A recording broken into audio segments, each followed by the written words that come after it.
We are pumped to talk some Indian Wells. And if I would have told you like 4 months ago that, oh gosh, you know what, guys, we don't have to worry about Sinner and Sabalenka. They won Indian Wells. We would have been like, who's worried? What happened? Did something major happen? And, we'd be like, no.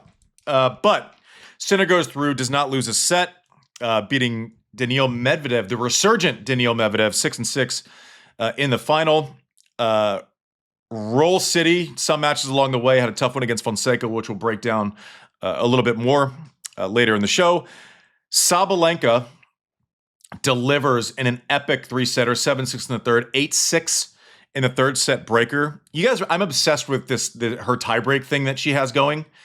And I think it's like, well, so she had to restart because she lost a couple at the end of last year, but I don't think it's getting enough credit because a lot of the narrative around Aryna is, one, she's going to be an all-time great, Hall of Famer, best player in the world over the last 2 years, undisputed. I don't think you can find someone who, can say that and not be laughed out of the room. And some of it has been, took a loss in Indian Wells last year to Andreeva, lost to Coco. Maybe she's favored in those matches. Takes a loss at Wimbledon to Anisimova. It's just, is she not winning the matches she should win? One, you create that shadow. When you're favored in every single match you ever play, that's because you've been really, really good and really, really clutch also along the way, right? But I don't know how you can have the narrative that she lets, some matches go, and not saying she hasn't, but let's be at least a little sober about this. This tiebreak record. So say she's not clutch and then make this tiebreak record real for me, okay? 22-3 last year in tiebreakers. She lost a couple to break her streak at the end of last year and is now back up to 5 in a row. And I think her Grand Slam tiebreak record is still alive at some dumb number, 18 tiebreakers. 18 or 19 or something. I mean, that's just silly. It's silly. And she's gotten to the point where we're taking for granted silly statistics, not dissimilar to you've heard me harp on it on this show, to Alcaraz, Alcaraz, Sinner, and kind of they've created this insane expectation, by the big three, Fed, Novak, Rafa, Serena, etc. But JW, just talk to me a little bit about when you're the favorite in every match, you're still going to lose sometimes. Does that make you not clutch? I think we have enough data points as well. I thought you were going. I'll go 10 degrees. I think you're absolutely right, and there's actually a real consistency to her inconsistency, even, which is totally. She has great. Have you ever come across a player, male, female, this generation, prior, who has this kind of bounce back ability? I mean, she'll take a bad loss in tournament N, and in tournament N+1, she's winning the title. I mean, she's playing the same opponent that beat her to win a major. 5 weeks ago, 6 weeks ago? Loses the first set, and then it's okay, I got to do what I got to do to win. Oh, we're going to a tiebreaker. Oh, I got to save off a championship point. No problem. That was such a clutch 30 minutes to close out that match. And I think people see the scoreline and be like, hey, the number one seed won, and she beat her new rival. What else is new?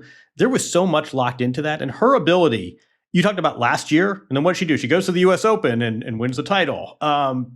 We've talked about how she could theoretically have a lot more majors than she does, but it seems like every subsequent major after a bad loss, she comes back no problem. And that tiebreak record, I mean, also look at the numbers we're talking about. This isn't hey, he won 5 in a row, which she has in 2026. There are enough data points now that this is just an extraordinary sort of insight and expression of clutch tennis. And she's number one for a reason. It hasn't always been smooth. She hasn't won every major since she's been number one, but the fact that ranking hasn't moved in well over a year now tells you a lot as well. That was a serious title. There's something else about this tiebreak record also, and that it's kind of different than a lot of the streaks we've seen. I had one, and it was the lead then for whatever time, but I would go to a tiebreaker with my plumber. I couldn't break serve all the time. So I'm winning tiebreakers and getting credit for a streak against people 80 in the world, 150 in the world that I play first round. No, gross tiebreakers that lead to maybe a gross break in the second set. It's not as if she's getting to tiebreakers against people second, third, fourth round. These are all maximum pressure type tiebreakers, or at least the majority of them. Even to get to a tiebreaker against her on tour is different than someone kind of sliming out 2 tiebreakers in a second round because they have nothing else to go on, right? I mean, the tiebreakers aren't all valued the same.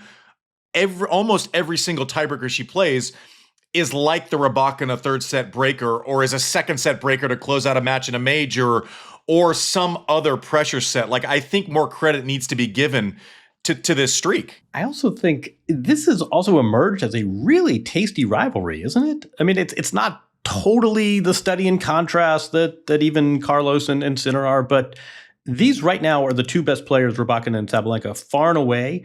They're both, it's both sort of power tennis. They dictate the matches on their racket, but the real differences are temperamental differences, but they're also differences in their game.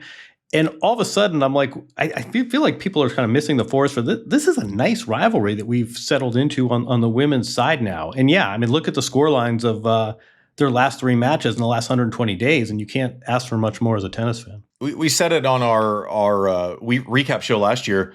Rybakina is going to make a run at number 1 this year, right? And Sabalenka knows that, and that's what it's building to. And these kind of rivalries are fantastic because they ebb and flow. And now what's going to happen the rest of the year? People are going to write off Iga. We did it last year. Then she goes and wins Wimbledon. Is she not going to be one of the top 2 or 3 favorites at the French Open? Other people will get in the mix as this year goes on. But to your point, it's hard to argue over a 6-month span with these 2 not being the 2 dominant forces in the game, and kind of Rybakina joining Sabalenka as this consistency mechanism that we're talking about. Now, the flip side is if you're Rybakina and you leave that match, you're going, okay, so closed out the year better than anyone last year. I win Australia. I lose to Sabalenka, but when she's beaten me in kind of the recent history, it's when I've actually won 4 more points in this match in Indian Wells than Sabalenka. What you can't leave this going, you're going, oh, if you're in her camp, you're going, you're absolutely as good as her right now. Now, we can debate that. We can go, get into the statistic metric of it. But if I'm her coach, I'm going, yeah, you're there. You might even be better right now. I'm pitching that narrative because she doesn't seem to mind it. She is definitely not scared of the tough matchups. Like, she doesn't stress test about going in. She respects, obviously, the ability of the best players in the world, but there's no chance she doesn't view herself as that person right now, even leaving with this loss against Sabalenka. Is that nuts to say? Yeah, and you know what else? Sometimes we talk about Rybakina. We say, it's Russia, it's Kazakhstan. She's not used to this heat and humidity. She can be a little bit vulnerable. She wins Australia, and yesterday she gets to 7-6 in the third, and it was like 97 degrees. I think she's got to be, obviously not the result she wanted in the final. Even Sabalenka herself, I think, said it was Russian roulette, which echoes your point. But yeah, if you're Rybakina and you're leaving that event, losing a third set tiebreaker on a 97-degree day to the number 1 player in the world, when you win more points, you can live with that.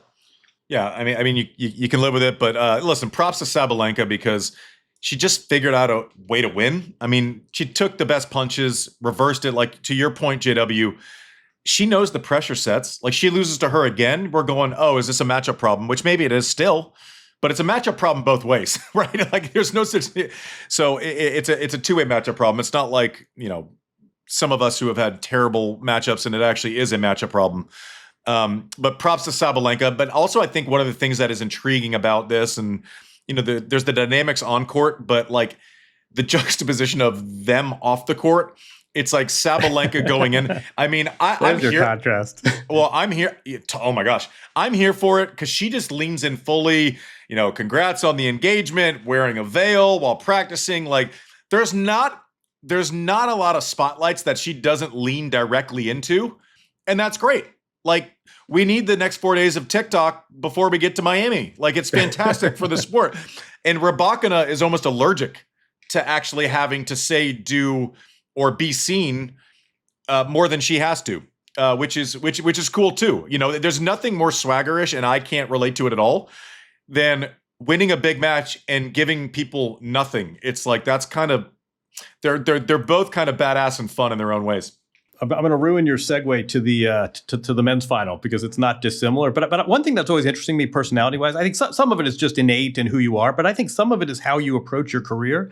And Sabalenka, she talked about it with you. I mean, she's basically said, listen, I need some of these outlets. I need to offload stress. I need to keep it fun and interesting. And I think Rybakina's attitude is, I don't want anything extra tennis. I don't want anything that's going to distract me. I don't want anything. I don't need a controversy. I don't want any social media nonsense.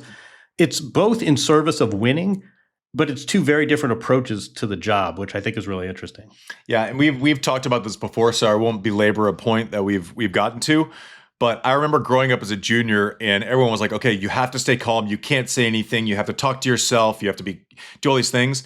And I think, I don't know. Like, I don't think you can play against your personality. Like, I don't think the way you act is completely different than the way you are. I think you channel that energy, and if you're fighting upstream, I don't know that it does that. So if you're a coach and you're looking at these two players, you're going, okay, let's actually have a view of our player that we're coaching, and maybe they need to break something sometimes. But like, how do we get back from that?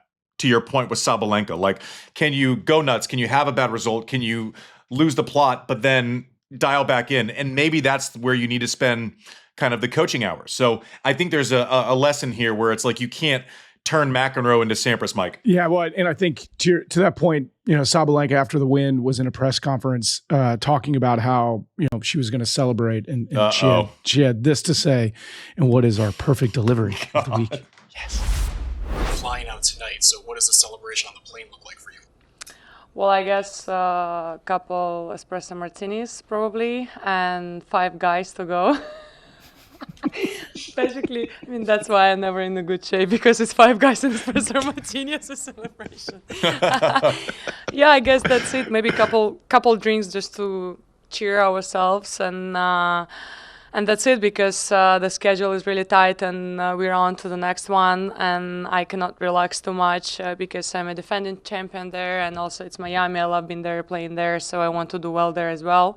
So I'll try to stay loose but focus. I guess it's again going into the balancing everything, so I'll try to balance it the best way possible. You know what I wouldn't want is to simultaneously be a little drunk and caffeinated in a flying metal tube for 6 hours. You don't think? First of all, can we just be clear to our international audience? Five Guys is a hamburger joint. You don't think iconic hamburger joint. Delta Flight 213 is going to have her? No, I don't think she's. No. I think her metal tube is not. I don't think there's a. I don't think there's a flight number. I think there's a tail number. Yeah. On her trip to Miami, especially when you're defending champ. But I think it highlights your point that you just made, right? Like she's enjoying herself, finding a way to enjoy herself, but then also is focused and determined to remain the greatest. One more point that I want to make, because it reminded me. She mentioned Miami, and it just kind of brought this memory back to me. We were in Miami last year during the tournament on a trip with some friends that were different, and my son, our kids, saw her and waited until after she ate, and then they actually went up, and apparently she didn't know there were our kids or whatever, so there wasn't any connectivity. But as friendly as she is and as lighthearted as she is, and listen, she's got a streak where she can break stuff too, but it was amazingly nice. Did it out and about. So this persona, where she's kind of welcoming to the attention and whatever. Some people pursue it publicly and then are like, okay, get away. I don't want the parts of fame that my public persona and me going after the spotlight brings. She's not that way, which I'm like phenomenal with. I think it's great. She was so kind, so nice.